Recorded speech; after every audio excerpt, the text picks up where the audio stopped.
Hello everyone, welcome to our YouTube channel Shiksha Alliance. Today we are going to start our daily current affairs session in which we will cover important news from several newspaper, PIB and various government sources. So let's begin our session. Our first topic is State Food Safety Index. तो हम जानेंगे State Food Safety Index के बारे में. Food Safety and Standard Authority of India FSSAI Fourth State Food Safety Index was released on the occasion of World Food Safety Day. जो food safety and standard authority of India का fourth state food safety index था, इसको release किया गया था world Food Safety day के दौरान. ये जो है मेजर कर रहा था जो परफॉर्मेंस है स्टेट का 5 पैरामीटर्स के ऊपर फूड सेफ्टी को लेके. तो हम जानेंगे स्टेट फूड सेफ्टी इंडेक्स के बारे में.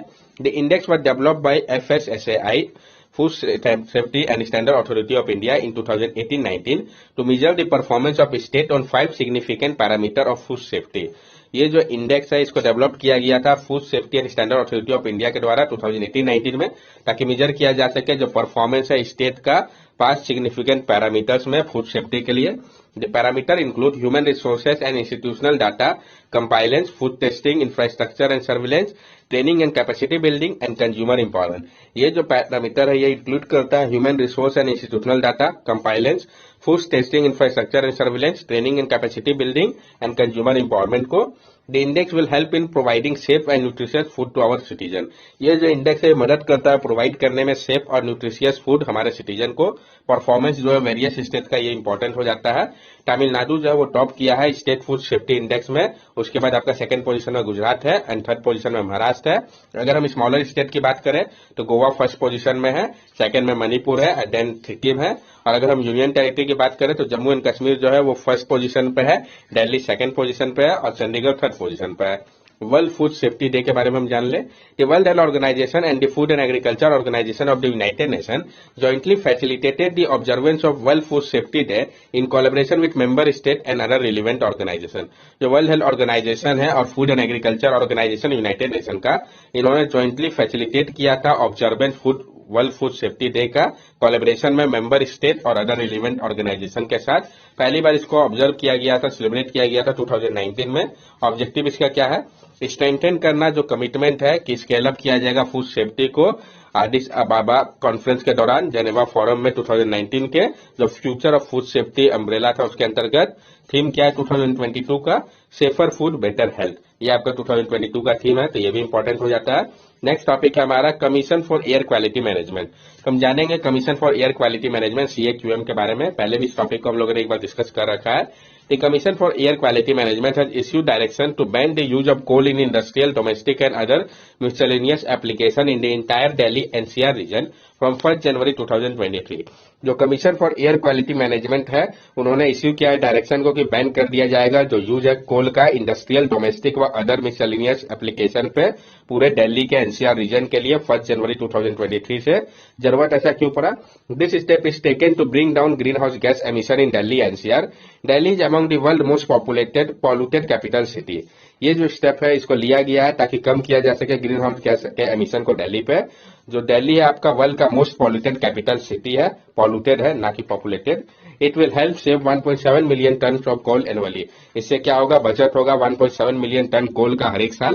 It will also help reduce pollutant including particulate matter, nitrogen oxide, CO2 and CO. और ये मदद करेगा कम करने में जो पॉल्यूटेंट है जैसे कि particulate matter, nitrogen oxide, CO2, CO.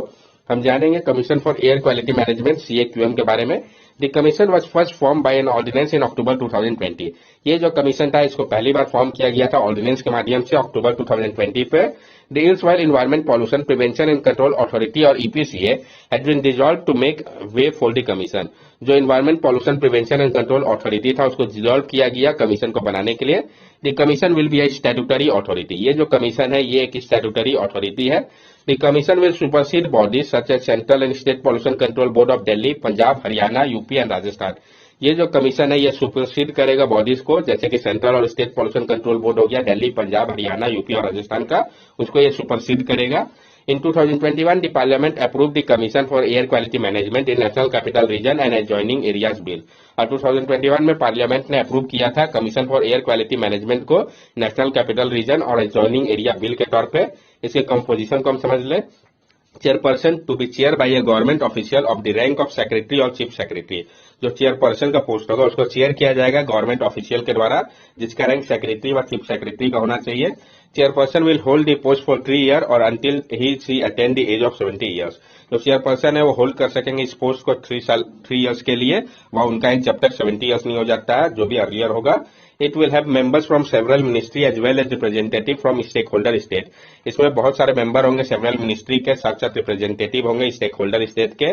इसमें एक्सपर्ट भी होंगे सेंट्रल पॉल्यूशन कंट्रोल बोर्ड के, इंडियन स्पेस रिसर्च ऑर्गेनाइजेशन और सिविल सोसाइटी के। इसका पावर और फंक्शन को हम समझ ले। इसका जो पावर होगा वो इश्यू कर सकता है डायरेक्शन को स्टेट गवर्नमेंट को एयर पॉल्यूशन को लेके।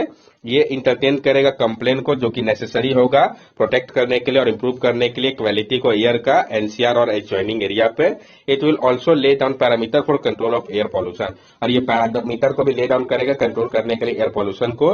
ये इंचार्ज होगा आइडेंटिफाई करने के लिए वायलेटर को, मॉनिटर करेगा फैक्ट्री और इंडस्ट्री को और किसी भी टाइप के पॉल्यूटिंग यूनिट को इस रीजन पे, और इसके पास पावर होगा कि वो शट डाउन कर सकता है वैसे यूनिट को। It will also have the power to overrule directive issued by the state government in the region that may be in violation of pollution norm। और ये इसके पास पावर होगा कि ये ओवररूल कर सकता है डायरेक्टिव को जो इश्यू किया गया हो स्टेट गवर्नमेंट के द्वारा इस रीजन पे, जो कि वायलेशन पे होगा अगर पॉल्यूशन नॉर्म्स का। तो नेक्स्ट टॉपिक हमारा tendu lips collection in India. तो जो टेंडू लिप्स कलेक्शन किया जा रहा है भारत में, इसके बारे में हम जानेंगे। Tribal residents in Chhattisgarh have decided to file an FIR against an official of the state forest department after he confiscated the tendu leaves that they have collected. Tribal resident जो है छत्तीसगढ़ के, उन्होंने डिसाइड किया है कि वो फाइल करेंगे एफआईआर को एक ऑफिशियल के खिलाफ स्टेट पुलिस डिपार्टमेंट के, जब उन्होंने कॉन्फिस्केट कर लिया था तेंदू लिप्स को जो उन्होंने कलेक्ट किया था। तो तेंदू लिप्स के बारे में हम जानेंगे क्यों ऐसा किया गया, इसको भी हम समझेंगे, सारे फैक्ट को हम कंसीडर करेंगे। Tendu leaves of tree species Diospyros melanoxylon are use as wrapper of tobacco to produce bidi. जो लिप्स है ट्री स्पीसीज डायोस्पायरोस मेलानोक्सियन का, इसका उपयोग किया जाता है रेपर्स के तौर पर, टोबैको को इसमें रैप किया जाता है ताकि बीड़ी को बनाया जा सके। This tree is commonly known as tendu but is also called as abnus in Andhra Pradesh, kendu in Odisha West Bengal, tembru in Gujarat, kari in Kerala, tembhurni in Maharashtra and bali tupra in Tamil Nadu. ये जो तेंदू लिप्स है इसको अलग अलग नाम से अलग अलग स्टेट में जाना जाता है, जैसे कि इसको एबनस कहा जाता है आंध्र प्रदेश में, केंडू कहा जाता है ओडिशा और वेस्ट बंगाल में, टेम्ब्रू कहा जाता है गुजरात में और केरला में, टेम्बुरुनी कहा जाता है महाराष्ट्र में और बाली त्रिपुरा कहा जाता है तमिलनाडु पे। This leaf is considered the most suitable wrapper on account of the ease with which can be rolled and its wide availability। ये जो लीव है इसको कंसीडर किया जाता है सबसे सुटेबल रैपर के तौर पे, क्योंकि आसानी से मिल जाता है, रोल करने में भी मदद करता है और इसका वाइडर अवेलेबिलिटी है इस कारण। Tendu is also called green gold and is prominent minor forest produce in India. और तेंदू को ग्रीन गोल्ड भी कहा जाता है और ये एक प्रोमिनेंट माइनर फॉरेस्ट प्रोड्यूस भी है भारत का। हाउ इज इट ट्रेडेड, इसको कैसे ट्रेड किया जाता है। In 1964 the trade in tendu leaves was nationalised in then undivided Madhya Pradesh. 1964 के समय पे जो ट्रेड था तेंदू लिप्स का उसको नेशनलाइज किया गया था उस समय के अनडिवाइडेड मध्य प्रदेश में। उसके बाद पीपल जो थे वो फ्री थे सेल करने के लिए तेंदू लिप्स को मार्केट में पूरे कंट्री में कहीं पे भी। Maharashtra adopt the same system in 1969, undivided Andhra Pradesh in 1971, Odisha in 1973, Gujarat in 1979, Rajasthan in 1974 and Chhattisgarh in 2000। और महाराष्ट्र जो था उसने अडॉप्ट किया सेम सिस्टम को 1969 में, अनडिवाइडेड आंध्र प्रदेश ने 1971 में, ओडिशा ने 1973 पे, गुजरात ने 1979, राजस्थान ने 1974 और छत्तीसगढ़ ने 2000 में। सब ने सेम सिस्टम को अप्लाई किया जो 1964 में मध्य प्रदेश ने किया था। इस अरेंजमेंट के बाद स्टेट फॉरेस्ट डिपार्टमेंट जो थे वो कलेक्ट करते थे तेंदू लिप्स को, अलाउ करते थे इसके ट्रांसपोर्टेशन को और सेल को ट्रेडर्स को। Why is there a dispute, फिर क्यों कोई डिस्प्यूट है। The dispute is essentially about who has the right to sell the leaf। Dispute यहाँ पे मेनली इसलिए है कि किसके पास अधिकार है सेल करने का लीव्स को। स्टेट गवर्नमेंट से only they can do so due to nationalization. State government का कहना है कि वो सिर्फ ये कर सकते हैं नेशनलाइजेशन के कारण, जबकि दूसरी तरफ तेंदू लिप कलेक्टर जो है उनका कहना है कि जो schedule tribes and other traditional forest dwellers recognition of forest right act 2006 और 2013 का सुप्रीम कोर्ट का वर्डिक्ट है नियामगिरी केस में, यह कहता है कि प्राइवेट कलेक्टर जो है वो भी सेल कर सकते हैं खुद से। Tendu leaf collector alleged that the government gives a lower price for the leaves while it faces a higher price in the open market।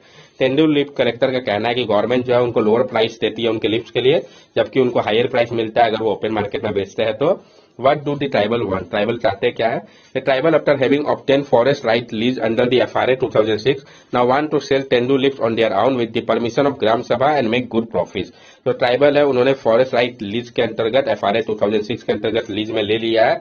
अब वो चाहते हैं कि वो बेचे अपने तेंदू लिप्स को खुद से, उसके लिए वो परमिशन ले रहे हैं ग्राम सभा से और चाहते हैं कि वो अच्छा प्रॉफिट अर्न करे। बहुत सारे टाइप के माइनर फॉरेस्ट प्रोड्यूस है, जैसे कि महुआ हो गया, सल्वीज हो गया, जो सीड है आपका साल ट्री का, सोरिया रोबस्टा, चिरौंजी हो गया, अल्मोंडेरा कर्नल हो गया, जिसको कि हम बुचेनिया लांजन के नाम से भी जानते हैं। इन सबको कलेक्ट किया जाता है, सोल्ड किया जाता है ट्राइबल्स के द्वारा।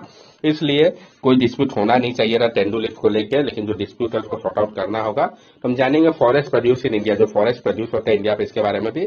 जो फॉरेस्ट प्रोड्यूस है इसको डिफाइन किया जाता है सेक्शन 2 क्लॉज 4 के अंतर्गत इंडियन फॉरेस्ट एक्ट 1927 के माध्यम से। ये एक लीगल डिफिनेशन है जो कि इंक्लूड करता है timber, charcoal, catechu, wood oil, resin, natural varnish, bark, lac, mahua flower, trees, leaves, flower, fruit, plant, जिसमें कि ग्रास, क्रीपर, रीड, मॉस सब आते हैं, wild animal, skin, tusk, horns, bone, cocoon, silk, honey, wax etcetera. Forest produce can be divided into several category. Forest produce को divide किया जाता है several category पे। जो point of view of uses है, जैसे कि फॉरेस्ट प्रोड्यूस को आप कैटेगराइज कर सकते हैं 3 टाइप में, टिम्बर, नन टिम्बर और माइनर मिनरल के तौर पे। नन टिम्बर फॉरेस्ट प्रोड्यूस जो है उसको माइनर फॉरेस्ट प्रोड्यूस भी कहते हैं, वह नन वुड फॉरेस्ट प्रोड्यूस भी कहते हैं। जो आपका नन टिम्बर फॉरेस्ट प्रोड्यूस है उसको फर्दर कैटेगराइज किया गया है मेडिसिनल और एरोमेटिक प्लांट के तौर पे, oil seed, fibre, floss, resins, edible plant, bamboo, read and grass के तौर पे। नेक्स्ट टॉपिक है हमारा what is TBS-2M nuclear fuel. तो हम जानेंगे TBS-2M न्यूक्लियर फ्यूल के बारे में। Russia has supplied the first batch of more reliable and cost-efficient nuclear fuel over the existing one, TBS-2M nuclear fuel to India for the Kudankulam nuclear power plant। ये nuclear power plant कहाँ है, ये भी important हो जाता है। Russia ने supply किया है जो पहला बैच था और ज्यादा रिलायबल और कॉस्ट एफिशिएंट न्यूक्लियर फ्यूल का एग्जिस्टिंग वन के जगह पे TBS-2M न्यूक्लियर फ्यूल है ये इंडिया के कुंडलकुलम न्यूक्लियर पावर प्लांट के लिए। What is TBS-2M nuclear fuel, ये TBS-2M न्यूक्लियर फ्यूल है क्या? The TBS-2M FA contain gadolinium oxide which is mixed with uranium-235 enrichment। जो TBS-2M FA है ये कंटेन करता है गैडोलिनियम ऑक्साइड को, जिसको कि मिक्स किया गया है यूरेनियम-235 एनरिचमेंट के साथ। जो कोर है ये नहीं कंटेन करता है बार बर्नेबल एब्जॉर्बर रॉड को। हाउ आर दे प्रिपेयर, इनको कैसे तैयार किया जाता है? Once the uranium is enrich it is ready to be converted into nuclear fuel. एक बार जब यूरेनियम को इनरिच कर लिया जाता है तो वो तैयार होता है कन्वर्ट करने के लिए न्यूक्लियर फ्यूल के तौर पे। At a nuclear fuel fabrication facility, the UF6 in solid form is heated to gaseous form and then UF6 gas is chemically processed to form uranium dioxide powder। Nuclear full fabrication facility पे UF6 को solid form में heat किया जाता है gaseous form के लिए। उसके बाद UF6 को के जो गैस होता है उसको केमिकली प्रोसेस किया जाता है ताकि वो बन सके uranium dioxide powder. The powder is then compress and form into small ceramic fuel pellet. इस पाउडर को फिर कंप्रेस किया जाता है और फॉर्म किया जाता है स्मॉल सिरेमिक फ्यूल पैलेट के तौर पे। The pellet are stacked and sealed into long metal tubes that are about 1 centimeter in diameter to form fuel rod। उसके बाद इस पैलेट को स्टैक किया जाता है, सील किया जाता है लॉन्ग मेटल ट्यूब पर जो कि 1 सेंटीमीटर होता है डायमीटर पे, ताकि बनाया जा सके फ्यूल के रॉड को। The fuel rod are then bundle together to make up a fuel assembly. उसके बाद इस फ्यूल रॉड को बंडल किया जाता है ताकि फ्यूल असेंबली बनाया जा सके। Depending on the reactor type इस fuel assembly was about 179 to 264 fuel rod. और डिपेंड करते हुए रिएक्टर टाइप के ऊपर हर एक फ्यूल असेंबली जो होता है उसमें 179 से 264 फ्यूल रॉड होते हैं। A typical reactor core hold 121 to 193 fuel assembly, और जो टिपिकल रिएक्टर होता है वो 121 से 193 फ्यूल असेंबली उसमें होता है। तो आप सोचिए हर एक फ्यूल असेंबली पे आपका 179 से 264 फ्यूल रोड लगेगा और आपका टिपिकल रिएक्टर पे 121 से 193 फ्यूल असेंबली लगेगा। इसका क्या बेनिफिट है? तो TBS-2M फ्यूल असेंबली जो है उसका बहुत सारा एडवांटेज है, ये ज्यादा रिलायबल और कॉस्ट एफिशिएंट है। The new fuel has increased uranium capacity. One TBS-2M assembly contains 7.6% more fuel material as compared to UTVS। जो नया फ्यूल है उसमें यूरेनियम कैपेसिटी बढ़ा है। जो TBS-2M असेंबली है ये कंटेन करता है 7.6% मोर फ्यूल मटेरियल अगर हम कंपेयर करें UTVS के कंपैरिजन पे। तो इंडिया का स्पेशल फीचर है कुंडलकुलम फ्यूल पे particular new generation anti debris filter के तौर पे ADF2, जो कि एफिशिएंटली प्रोटेक्ट करता है फ्यूल असेंबली को। एक बार जब नया TBS-2M फ्यूल का उपयोग किया जाने लगेगा तो नेक्स्ट रिफ्यूलिंग से रिएक्टर जो है वो स्टार्ट कर देगा ऑपरेशन 18 मंथ फ्यूल साइकिल के लिए। इसका मतलब है कि जो रिएक्टर है वो जो है स्टॉप होगा हर एक 12 मंथ में रिमूव करने के लिए स्पेंड फ्यूल को और इंसर्ट किया जाएगा फ्रेश फ्यूल बंडल को एलाइड मेंटेनेंस के साथ, जो कि स्टॉप होगा हर एक 18 मंथ के बाद। इंडिया रशिया का जो एनर्जी कॉपरेशन है इसको भी हम समझ ले। Soviet Union supplied India with nuclear reactor and fuel when India was denied technology and was hit with sanction from west for is refusal to sign the nuclear non proliferation treaty. जो Soviet Union है वो supply कर रहा था India को nuclear reactor और fuel, जब India को डिनाई कर दिया गया था टेक्नोलॉजी एनर्जी, क्योंकि सैंक्शन लगाया गया था वेस्ट के द्वारा, रिफ्यूज किया था क्योंकि भारत ने साइन करने से न्यूक्लियर नॉन प्रोलिफरेशन ट्रीटी को। उस समय सोवियत यूनियन ने सप्लाई किया था इंडिया को न्यूक्लियर रिएक्टर और फ्यूल को। 1998 में सोवियत यूनियन तैयार हो गया था कि बिना कोई ऑफिशियल डील के कि दोनों बिल्ड करेंगे 2 न्यूक्लियर रिएक्टर को कुंडलकुलम का तमिलनाडु पे। ये जो डील था इसको ऑफिशियल किया गया था 1992 पे। 2000 में रशिया ने और इंडिया ने साइन किया था अनदर सीक्रेट MOU को कि वो कॉपरेट करेंगे पीसफुल यूज को न्यूक्लियर एनर्जी का, और इसके लिए रशिया जो है वो सप्लाई करता है इंडिया को रॉ इनलेस यूरेनियम फ्यूल को तारापुर रिएक्टर के लिए महाराष्ट्र का। 2009 पे दोनों कंट्री इंटर की एक मेजर न्यूक्लियर डील को, जिसमें रशिया तैयार हो गया कि वो इंस्टॉल करेगा 4 न्यूक्लियर रिएक्टर को कुंडलकुलम इन तमिलनाडु पे और एक वेस्ट बंगाल पे, यानी टोटल 5 रिएक्टर हो गया। 2 यूनिट जो है कुंडलकुलम का वो करेंटली ऑपरेशनल है, और जो तीसरा और चौथा यूनिट है इसको तैयार किया जा रहा है इंस्टॉलेशन के लिए। Russia is also adding with the ongoing construction of the 5th and 6th unit, और रशिया मदद कर रहा है ऑनगोइंग कंस्ट्रक्शन में भी 5th एंड 6th यूनिट का। मतलब हमारा जो ये प्रोजेक्ट है इसमें पूरी तरीके से रशिया का हेल्प है। That's all for daily current affair session. अगर आपको हमारी वीडियो अच्छी लगी हो तो हमारे चैनल सब्सक्राइब करें, हमारे वीडियो को लाइक करें और ज्यादा से ज्यादा शेयर करें। This are our social media link. From here also you can stay connected with us and give us your valuable feedback. Thank you and have a nice day.